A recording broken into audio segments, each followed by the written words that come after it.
he could be speaking to the city of Cleveland as if to say, don't blame me for this one.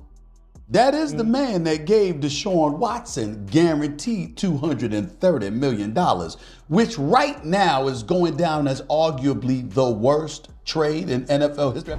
Well, I think that's really more of an Andrew question, okay? But I think, what was that pick, 146?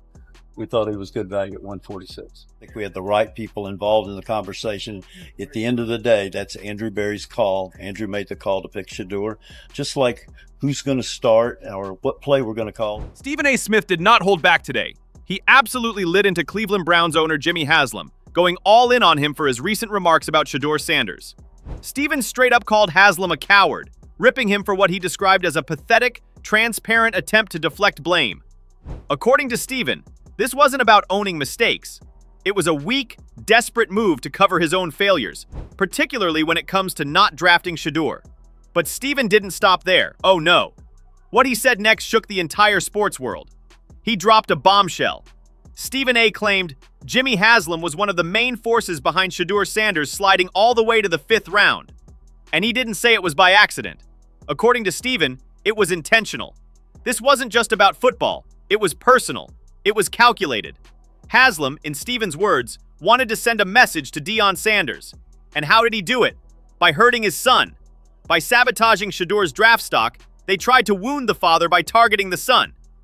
And that had a lot to do with it. It was personal, and it wasn't some collusion that was going on. They didn't have to, because universally they felt, they watched the interviews, they saw the way Deion Sanders was speaking or whatever, and that's what broke his heart.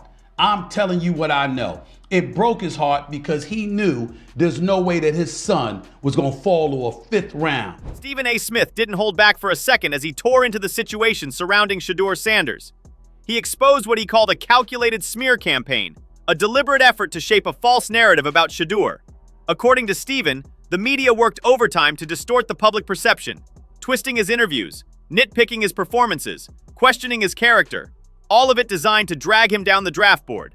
Stephen was crystal clear. This wasn't a mistake. This wasn't about his game. It was personal. This was a targeted move, a message aimed directly at Deion Sanders. And the message? We'll come after your son to get to you. That was the play. That was the plan. Because let's be honest, there was no football reason for a quarterback as gifted as Shedeur Sanders to fall all the way to the 5th round. The only explanation? There were people in the league who made damn sure he would.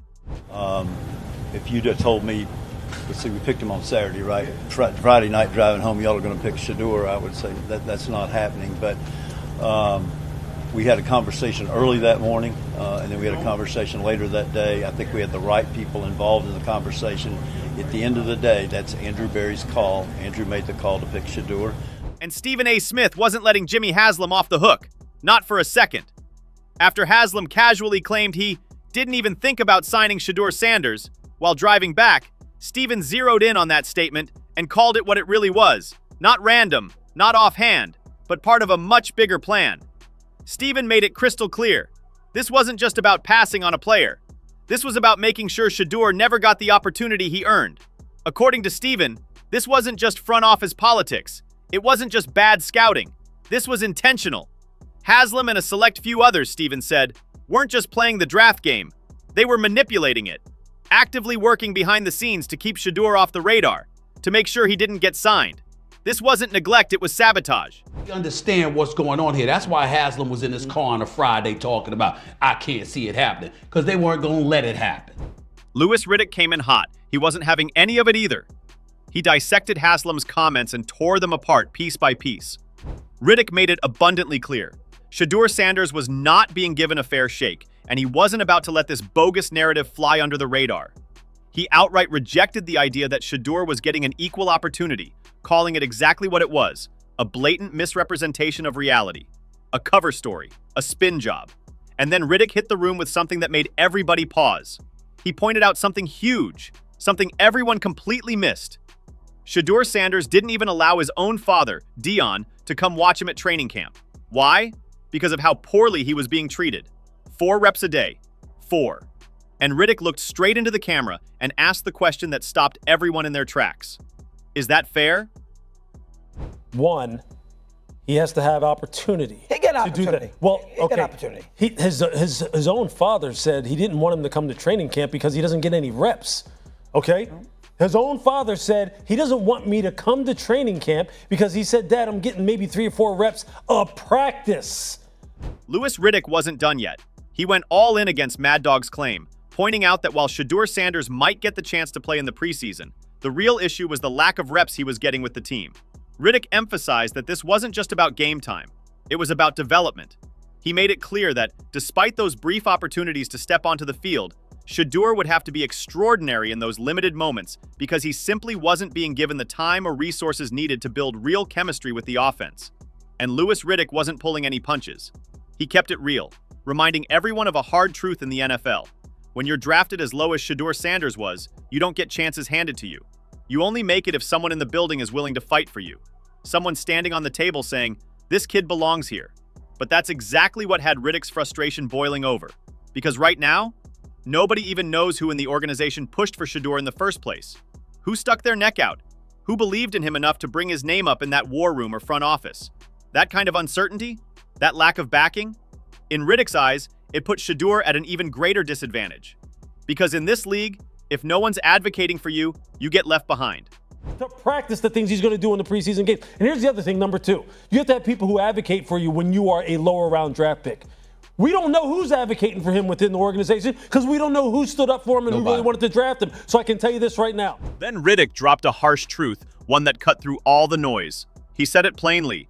The NFL is not a pure meritocracy. That's just the reality. Talent alone? It's not always enough. Riddick admitted he's seen it with his own eyes. Players who were clearly better, more skilled, more prepared, more deserving, completely ignored. Not because they couldn't play, not because they didn't belong, but because the coaches didn't want them. Because they weren't their guys. No personal connection, no political backing. Just left on the outside looking in. If you don't have someone who's strongly advocating for you, don't tell me that the NFL is it's just a meritocracy and the best players play. BS, it's not the case. Okay, I've seen players, I've been in personnel meetings where people are getting killed who coaches just don't want. And they may be better than the people who are playing ahead of them. I've seen it happen. Stephen A. Smith went even deeper, pulling no punches as he unpacked the uncomfortable truth behind it all. Because for him, this wasn't just about Shedeur Sanders being overlooked. It was about something bigger, much bigger. He called it straight out. This wasn't just football politics. This was about a double standard, a racial double standard, that still exists in the NFL today. Stephen pointed to how quarterbacks like Eli Manning had the freedom to control their narrative, declining to play for teams, making demands, and never catching the kind of heat Shedeur did. But when it came to Shedeur Sanders, suddenly it was a problem. Suddenly, everything was under the microscope. His interviews, his confidence, his decisions. Stephen made it plain. This was never just about Shedeur's talent.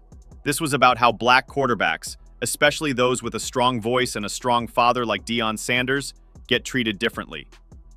Doggy, look on the screen. I am. There's 2 men sandwiched into. We're black men. We don't like what happened to Shedeur Sanders. We saw Eli Manning and his family insist, don't draft me, we don't want to come there. It didn't affect his draft stock. In the end, what Stephen A. Smith and Louis Riddick laid out wasn't just a critique of Jimmy Haslam or the Cleveland Browns. It was an indictment of a system. A system where merit doesn't always win, where narratives are manufactured, and where race and power still influence opportunity. Shedeur Sanders, by all accounts, is a talented, poised, and prepared young quarterback. Yet instead of being evaluated on his ability, he's been buried under layers of politics, bias, and personal agendas. The truth is hard to swallow. This isn't about one player slipping in the draft. It's about a culture that punishes individuality, especially when it comes from young black athletes who don't fit a mold the league is comfortable with. The fact that Shedeur had to keep his own father away from training camp to avoid added scrutiny tells you everything you need to know. Stephen A. and Riddick didn't just defend Shedeur, they exposed the deeper issues the NFL still hasn't dealt with. Until the league learns to value talent over politics and remove the double standards, stories like Shedeur's will keep happening. And that's not just unfair, it's unacceptable. The league owes better to its players, and it owes better to its future.